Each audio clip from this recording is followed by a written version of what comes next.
नमस्कार दोस्तों, अद्भुत दुनिया में आपका स्वागत है। दोस्तों, आज मैं इस वीडियो के माध्यम से आपको एक ऐसे विषय की जानकारी दूंगा जिसमें कि जो हमारे देश के महापुरुष हुए हैं उनका खूब नाम बदनाम किया गया है। कुछ तो जो इस देश से, यहाँ की संस्कृति से चिढ़ते हैं उन लोगों के द्वारा, और कुछ हमारे ही अपने देश के हिंदुओं के द्वारा जिनको हम पंडे कहते हैं, जिन्होंने ये पुराण रचे थे। तो आज मैं हनुमान जी के बारे में बात करूंगा, बजरंगबली के बारे में, जो कि अखंड ब्रह्मचारी के नाम से सब उनको जानते हैं। दोस्तों, जैसा कि आप टीवी में देखते ही होंगे, टीवी में एक रामायण आती थी तो उसमें दिखाया गया कि हनुमान जी की पूंछ थी, जबकि अधिकतर हिंदुओं ने, अधिकतर इस देश के रहने वाले लोगों ने रामायण को नहीं पढ़ा, सिर्फ टीवी में देखकर उसको सच मान लिया। तो उसमें दिखाया गया कि हनुमान जी की पूंछ थी और पूंछ के द्वारा उन्होंने लंका में आग लगाई थी, जबकि ऐसा नहीं था। उस समय इतनी बढ़िया टेक्नोलॉजी थी, इतना बढ़िया विज्ञान था, इतने बढ़िया हथियार थे जिसके बारे में आज हम कल्पना भी नहीं कर सकते। हनुमान जी ने उन्हीं बम वर्षक विमानों के द्वारा, उसी हथियारों के द्वारा लंका में आग लगाई थी, ना कि पूंछ के द्वारा आग लगाई थी। हनुमान जी के पास में इतने बढ़िया हथियार थे, इतने भयंकर विनाशकारी हथियार थे, जो कि पूरी लंका में, जिसके द्वारा उन्होंने आग लगा दी। और उनकी पूंछ ही दिखाई गई है, और भी बहुत सारे वानर दिखाए गए हैं जिनमें कि मनुष्यों की पूंछें दिखाई गई हैं। लेकिन एक चीज गौर करने वाली है, यदि मनुष्य की, यदि जो पुरुष है उनकी पूंछ है, तो फिर जो स्त्रियां थी उनकी पूंछ क्यों नहीं दिखाई गई? यदि वो मनुष्य जाति बंदर थी पूंछ वाली, तो फिर स्त्रियों की भी पूंछें होनी चाहिए थी दोस्तों, जबकि ऐसा नहीं था। देखिए, मैं आपको बताता हूँ, जो हनुमान जी थे वो चारों वेदों के बहुत बड़े विद्वान थे। उनको चारों वेद आते थे, और उनका जो उच्चारण था, जो उनकी बोली थी, वो इतनी शुद्ध थी कि जब वो पहली बार श्री रामचंद्र से मिलते हैं तो वो भेष बदल के जाते हैं, तो श्री रामचंद्र जी उनकी, केवल उनकी भाषा शैली से ही उनको पहचान जाते हैं। वो कहते हैं कि आप जरूर कोई विद्वान हैं, आप साधारण मनुष्य तो हैं नहीं, क्योंकि इतनी शुद्ध भाषा हर किसी को नहीं आती। जो संस्कृत का विद्वान है, वेदों का विद्वान है, सिर्फ उसी को ही आ सकती है।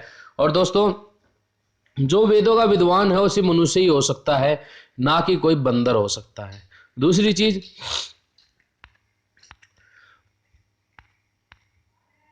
और एक चीज और है कि उस समय, जैसे कि आज है, जैसे कि नागालैंड का नाम आपने सुना ही होगा, तो नागालैंड यानी कि उसमें नाग शब्द आ गया, तो वहां पे जो व्यक्ति रहते हैं, क्या उनको हम नाग मान लें?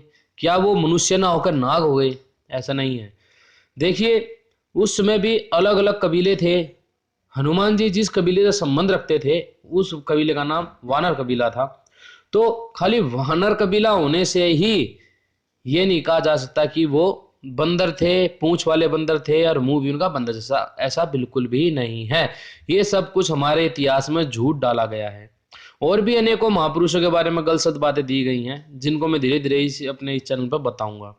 दोस्तों, इस बात को कोई भी, सिर्फ जो बोलते हैं, जो बड़बोले हैं, वही बोल के सिर्फ इस बात को कहते हैं, लेकिन कोई ये सिद्ध नहीं कर सकता कि हनुमान जी की पूंछ थी।